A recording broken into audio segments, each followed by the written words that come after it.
So in this video, you will learn everything that you need to know about TradingView as a beginner so you can start trading today. So once you have logged in to your brand new trading account, you can have a free account or you can use one of their paid plans. This is the homepage that you will see.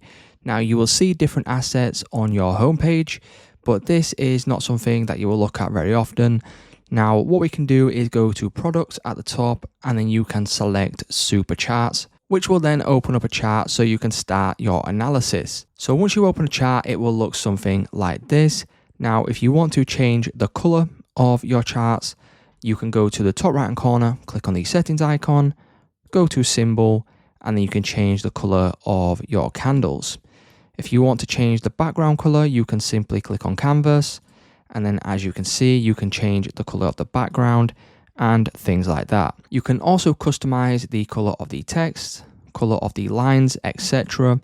And then that is pretty much it for the customization of the canvas on TradingView.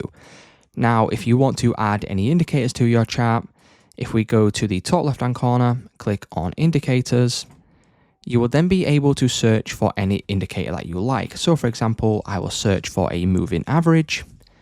You can then select the moving average, and if you want to add this to your favorites, you can just star this right here.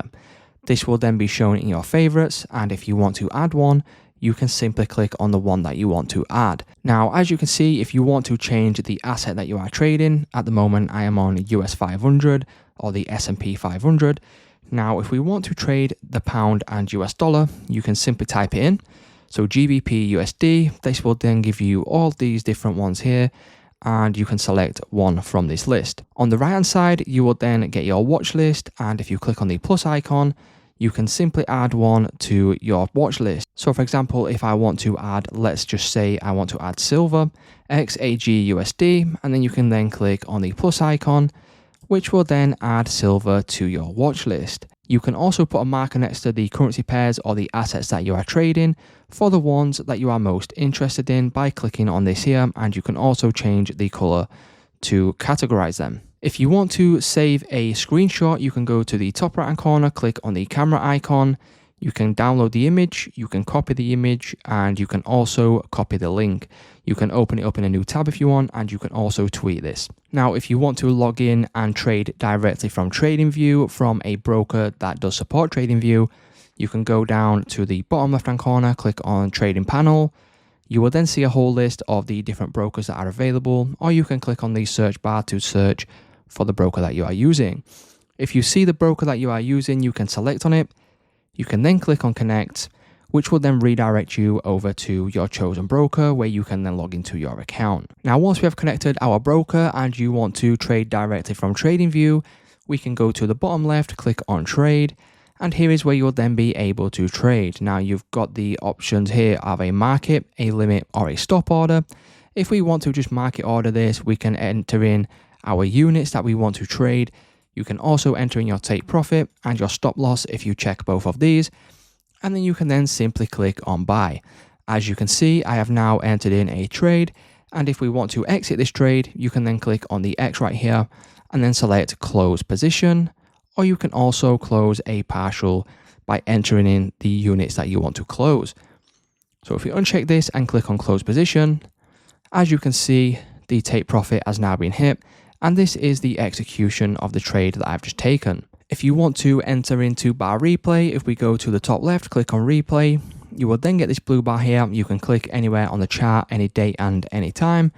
And then as you can see, you will then be in replay. You can skip forward and do your backtesting directly on TradingView. If you are trading the live markets and you want to add an alert, you can select alert at the top right here, and you can create one by doing this. If not, you can go to the right hand side and click on the plus icon at a specific price level and then click on add alert. Once you do this, once price trades up to this level, that alert will then be triggered. It will then be sent as a notification to the desktop or laptop that you are trading on, or also your mobile device. Now, what else we can do is we can add a favorites bar like I've got down here. So if we go to the left hand side bar, click on this, and if you want to add any of these tools to your favorites, you can simply click on the star here, which will then add it to your favorites bar down here on your main chart. Now, if you want to change time frames, you can go to the top left hand corner. You can choose between any of the time frames right here. And if you want to add a time frame to the top bar to your favorites, click on the drop down menu. And again, you can star one of these time frames. If you want to see correlations between currency pairs, what we can also do is go to the top right hand corner, click on this little square icon, and then you can choose between different chart layouts. So if I click on one on the top, one on the bottom, this is how it will look. So if we scroll down, what you will now notice is that we've got a chart of the US dollar index, and we've also got the S&P 500 at the top here. Now that is pretty much everything that you will need to know about TradingView to get you started as a beginner to do your technical analysis and start trading. So if this video did help you out, please leave a like on the video, subscribe for future videos, and I will see you in the next one.